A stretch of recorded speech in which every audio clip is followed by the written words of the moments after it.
What's up? What's up? What's up, you guys? What's up? How you doing today? Mwah! Thank you so much for being here. Hello, you guys. Skinny Boy Randy here. Welcome to my channel. If you're new to my channel, welcome to Gardening with Skinny Boy Randy. Where beginners and experts are always welcome. Thank you so much for being here. You could be anywhere in the gardening universe. Anywhere.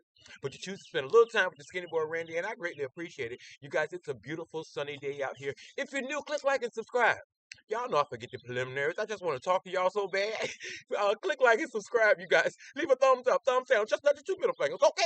Thank you so much for being here. Also, if I can't answer a question here, slide on over to my Facebook group, Gardening with Skinny Boy Randy, where beginners and experts are welcome over there as well. If I can't answer a question here, they're going to answer it over there because somebody's going through what you're going through. And little Princeton is just running around. He's getting used to the yard, you guys. Yeah, he's the new king of the castle.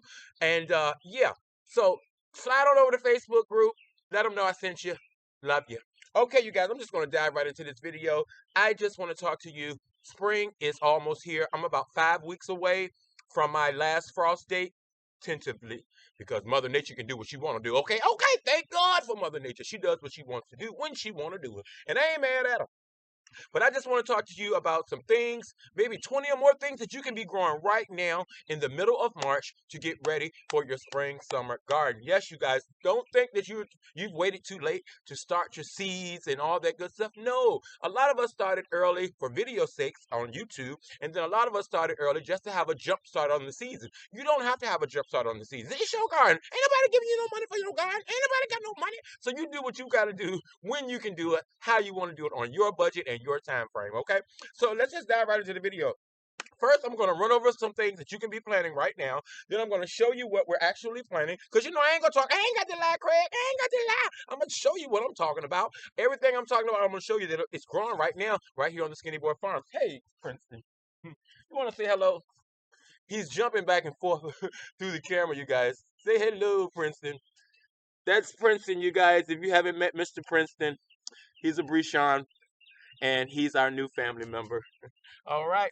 So, okay, go ahead and run around. Have fun. So the first thing, you guys, get your lettuces. You can get all your leafy greens in your ground. Your lettuces, you can direct sow those outside right now. The weather is warming up. It's going to be almost 80 degrees today. I'm about to come up out here because I be done fell out. And then come on back. Y'all ain't got to call 911 YouTube. Okay, I'm back. But yeah, you guys, you want to get your lettuces, your cabbages.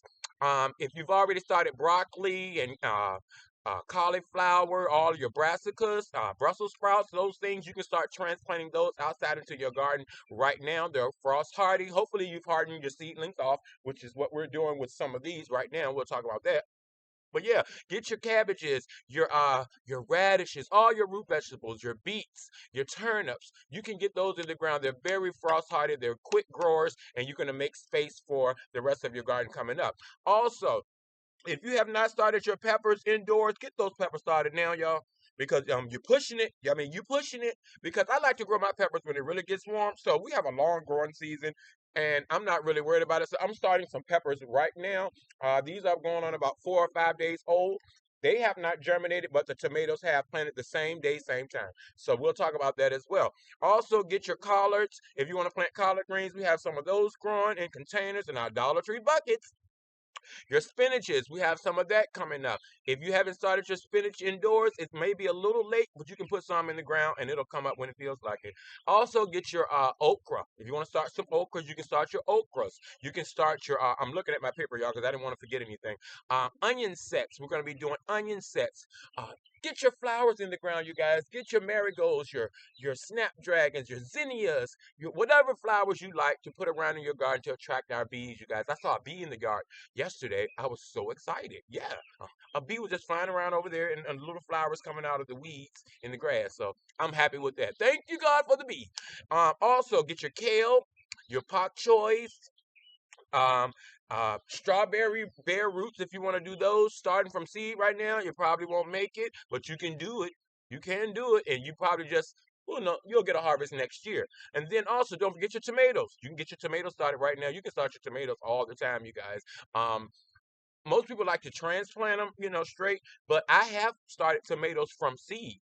Yes, directly in the soil, and they come up when they feel like it. I've sprinkled some tomato seeds in the garden area. A few days later, they started coming up. Those things were the best tomatoes ever. And I'm going to do it again this year. I'm going to sprinkle some seeds around. If they come up, they do. If they don't, they don't. But they probably will, okay? Because they're very, very sturdy, strong seeds. And just like in Mother Nature, they'll come up anyway.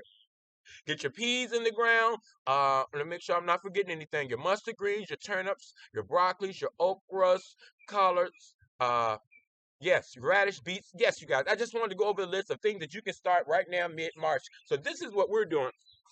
Oh yeah, you guys, think about starting your potato sets. Now I bought these. Why? Don't ask why. Because I was making my own. Which all I did was I took my store-bought potatoes out of the refrigerator and I rinsed them off very, very well because they're normally sprayed at the grocery store with a growth inhibitor to keep them from sprouting. But we want them to sprout. Look, you guys. Let me get you down here in the action.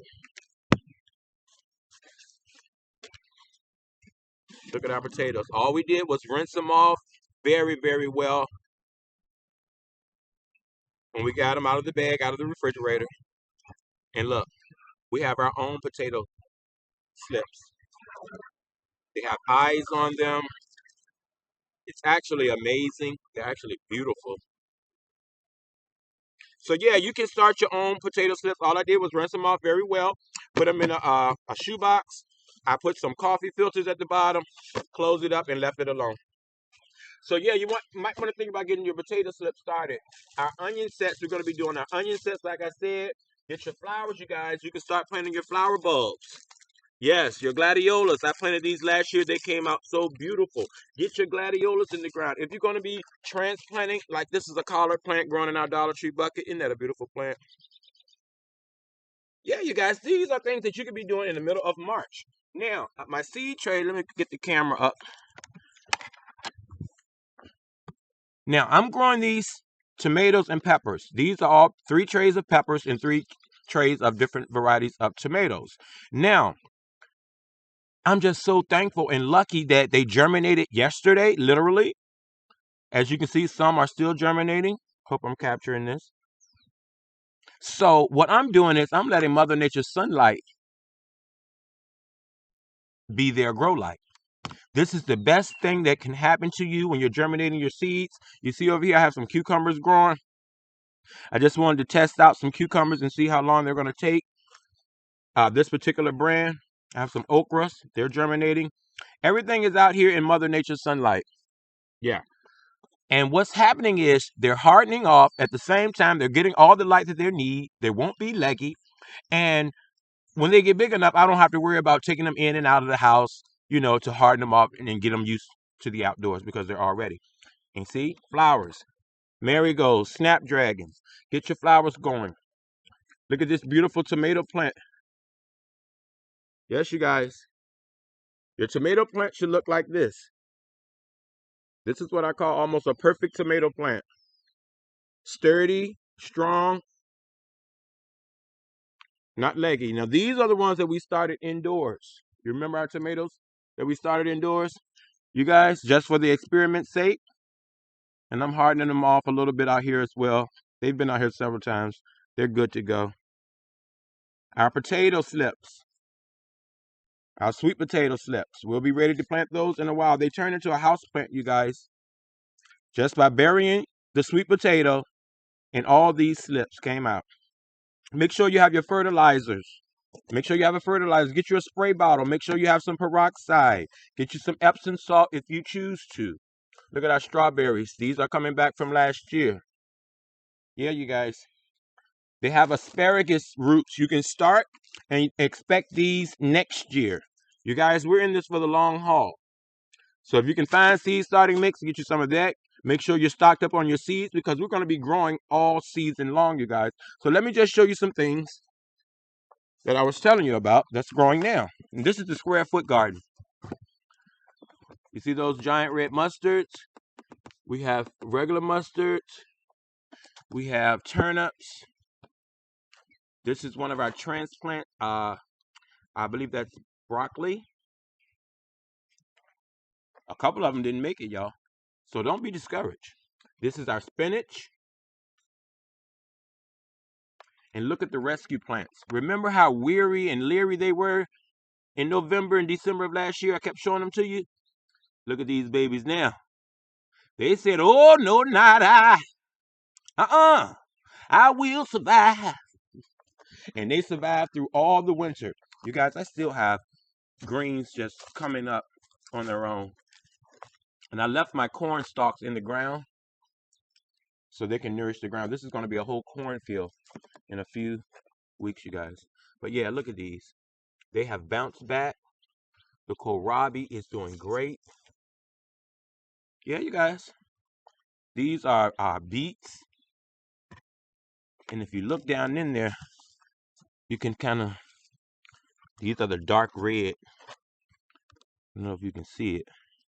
But yeah, down in there, beet. Dark red. So let me take you over here.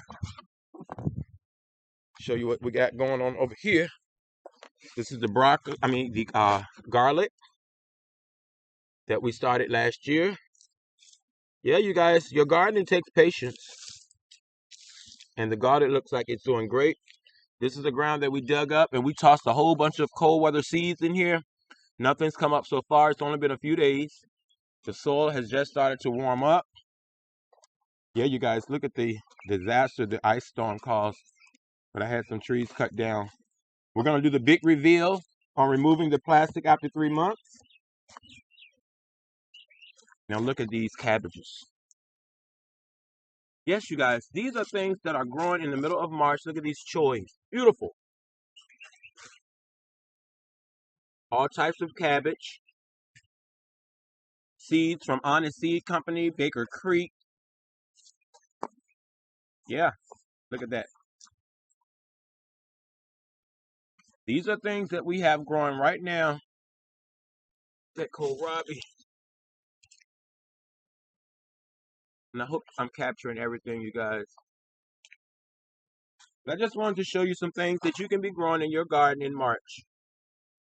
And I'm just thankful that these crops survived from last year. All of this was planted from seed. All these mustard greens. The giant red mustards. Turnips. Yeah. Lettuces, the Chinese cabbage. Collard greens. And those were rescue plants, you guys. They were on their last leg when I got them for $1. So yeah, you guys, these are some things that you can be growing right now in the middle of March. I love you guys. Thank you so much for being here. Don't forget, click like and subscribe. Leave a thumbs up, thumbs down. Just look at 2 middle fingers. Okay, okay. Thank you. Live, love, laugh. You guys go stuff and eat it. You're the best.